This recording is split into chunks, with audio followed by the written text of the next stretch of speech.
لا الہ الا اللہ۔ ملاوی کے اندر الحمدللہ ایک اجتماع میں کئی مسلمان ہو گئے، ہزاروں مسلمان ہو چکے ہیں ملاوی میں۔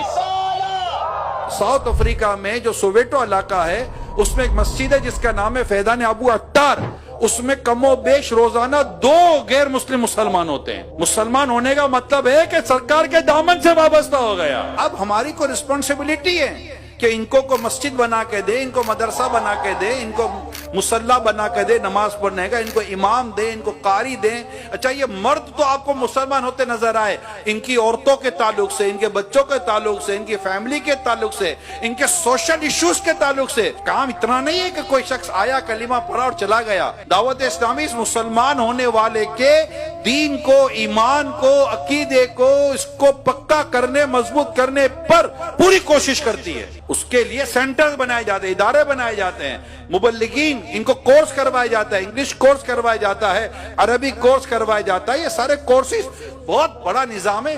میں صرف کہہ سکتا ہوں دعوت اسلامی کے اب جتنے قریب آئیں گے دعوت اسلامی آپ کو اتنی بڑی ہوتی نظر آئے گی۔ ایک شعبے کے اندر 15 20 25 چھوٹے شعبے چھپے ہوئے ہیں۔ گہری کر رہی ہے، الحمدللہ کام کر رہی ہے، اللہ پاک کا کرم ہے۔